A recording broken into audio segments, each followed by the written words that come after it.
Hi there villagers. Today I'm going to show you cherry and coconut cake. If you are allergic to coconut, maybe cherries, I don't know, I've never heard of anybody allergic to cherries.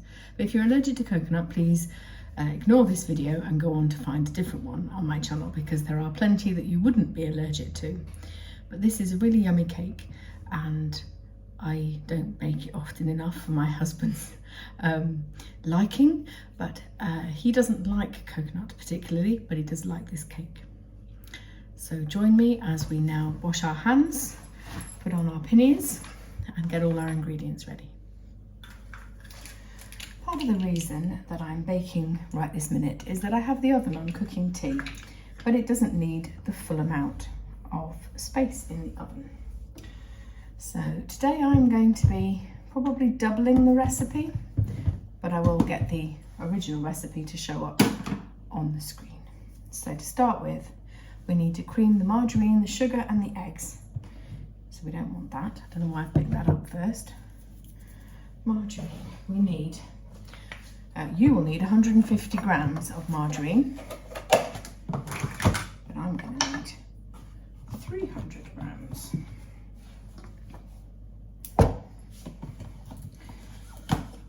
I'm also close to the bottom of this box of margarine, so we'll see whether or not it's enough.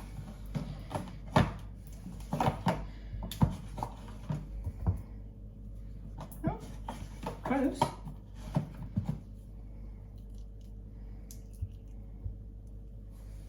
Yep, 290, so we only need a little bit.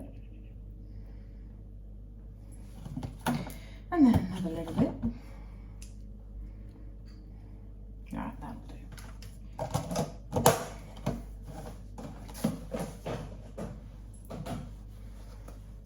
And then you will need 150 grams of sugar. I will need 3. I had to go and fetch it. So I've been buying 2 kilo bags of sugar lately because I've been making jam, and that uses a ridiculous amount of sugar. There we go. Don't need those anymore. They can go away. And then we're going to need, you will need 3 eggs. I'm going to need 6. Right, now I've fetched my eggs. We're not going to beat them or anything. I'm just going to chuck them in.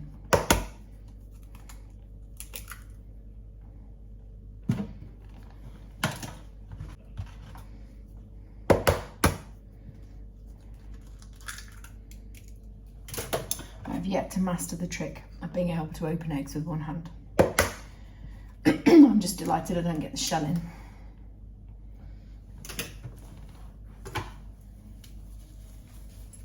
That box can go in the recycling.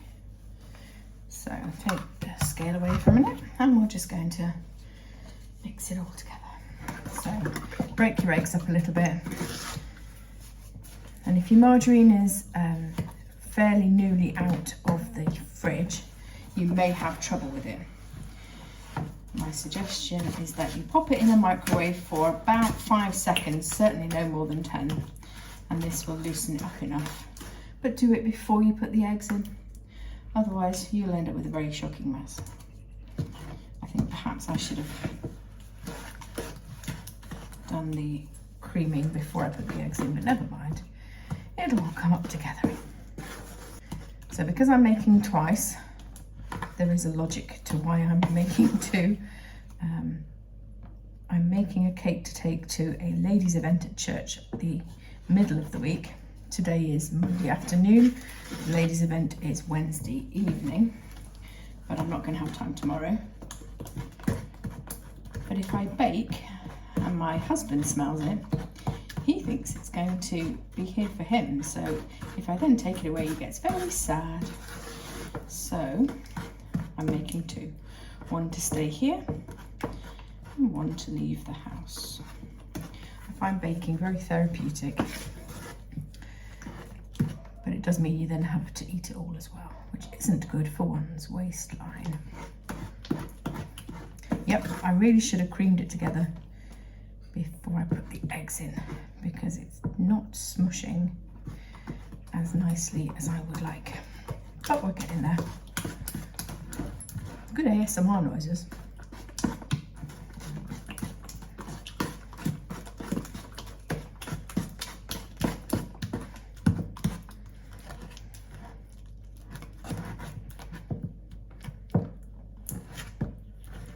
Right, that'll do for a minute. It'll all mix up together in the wash. Right, now we put the flour in. So for you, 200 grams. For me, 400 grams. This is self-raising flour.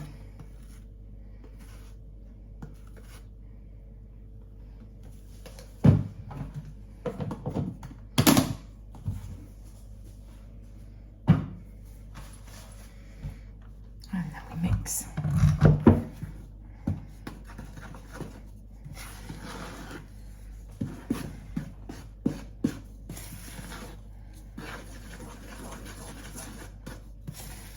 Make sure you scrape down the edges. You don't want to miss, sorry, any of the wonderful ingredients you're putting in. Yeah, I think we'll be right with the eggs business. It's mixing up quite nicely now.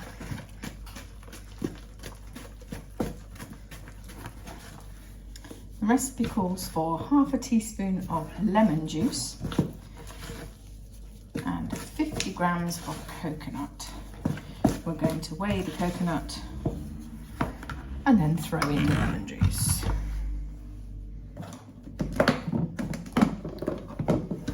So I want 100 grams.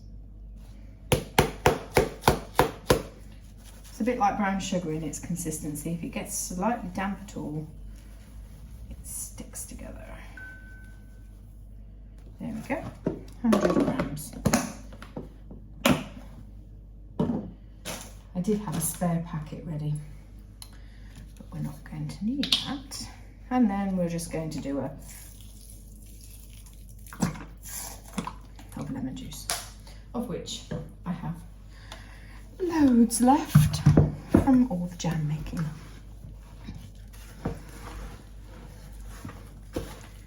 So, the coconut, as well as providing the taste, does provide an interesting texture that you wouldn't get from a Victoria sponge or Genoese. There you go. We haven't suffered at all for having the eggs gone in with the creaming process. One could argue it's a little bit lumpy, but not too bad. Right. When I was little and we used to make things with cherries in, we had to tip the box of cherries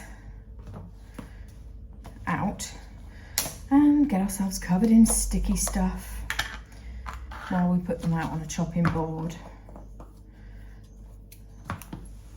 Cut them with a sharp knife, impale ourselves, cut our fingers, all the rest of it.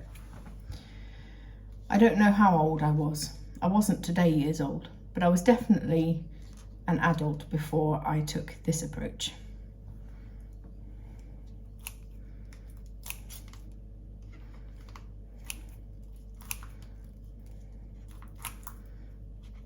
And if they start trying to billow out, tip some of them into your bowl. Then you don't end up sticky. It's a genius plan. I don't know where I came up with it. I probably found it somewhere and thought it was a good idea. There's nothing worse than ending up absolutely so sticky that you can barely turn the tap on to wash your hands because you're so sticky. And if you accidentally miss one and throw in a whole cherry, well, never mind, because in my house that would be greatly well received. So I'm using 2 boxes of cherries. They are 200 grams each, which is more than the recipe calls for. However, I have a big cherry lover in my house, so better to be abundant than miserly, I find.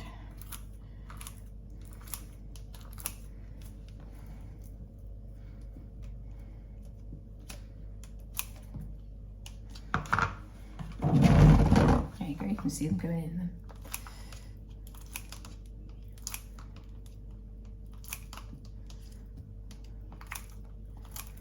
The other alternative is you can wash them, which seems a bit excessive, or roll them in flour or icing sugar or some such thing to make them not sticky.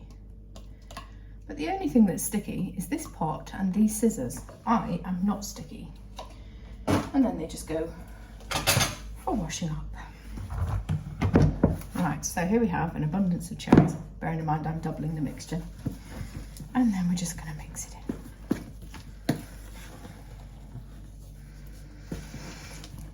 I don't remember where this cake recipe came from.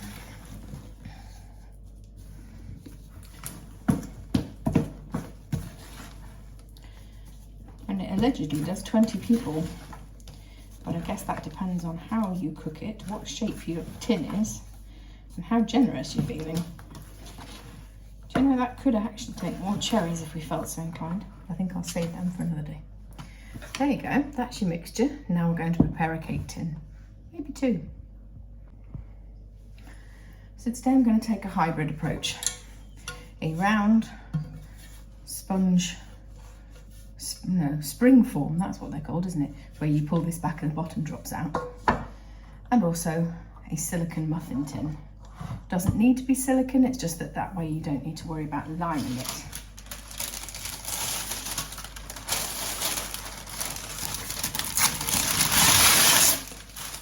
My box is disintegrated, that's why it doesn't have a box. So for the cake tin, we will put a tiny bit of oil in and brush, just to give the paper something to stick to.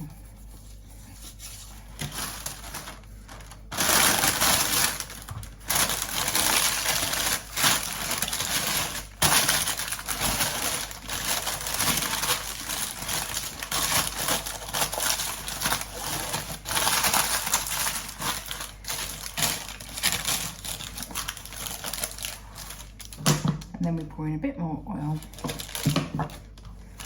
and give it a brush. So you might think all of this bit around the outside is a bit excessive, and it is.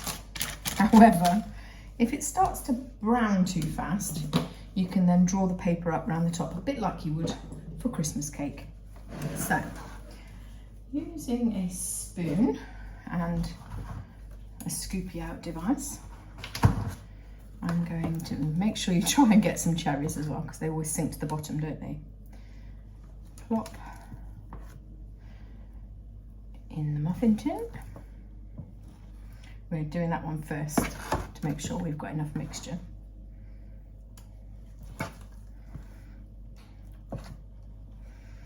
Good amount of cherries there, my husband will be pleased. So you don't want to fill the muffin tin completely, because you don't want them pouring out all over your oven, which would not be a good plan. But technically this baking thing, muffin tin would cope all right in the oven on its own, but for the avoidance of burning your fingers and stuff later on, I'm putting it on a tray.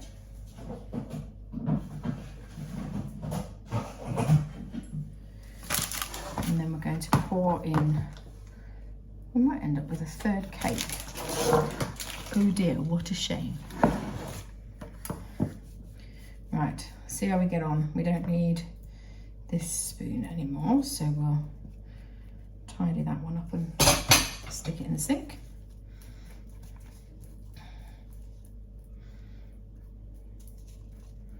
If you don't bake often, or you're new to baking, I do suggest you get a spatula, because then you can scrape around the edges of your bowl and make sure all the good stuff goes in the cake tin. Unless, of course, you're planning to lick the bowl out afterwards, which is also an answer. Nope, I think it's just going to be a very deep cake, but that's okay too.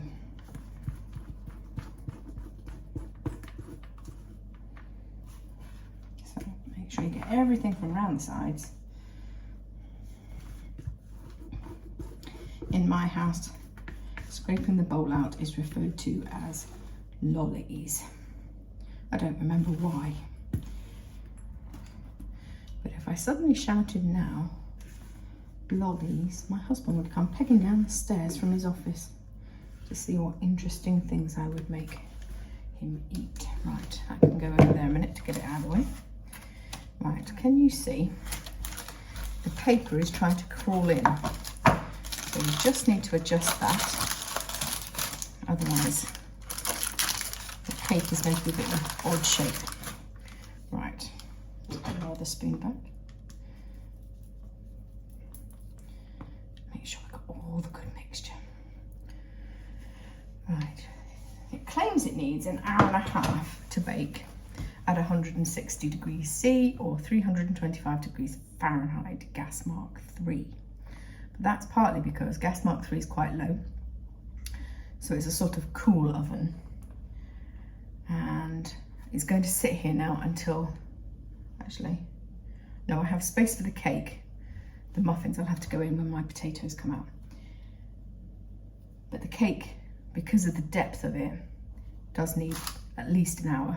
So I suggest you put it on for an hour and test it, and then make your own mind up whether it does need the extra half an hour or not.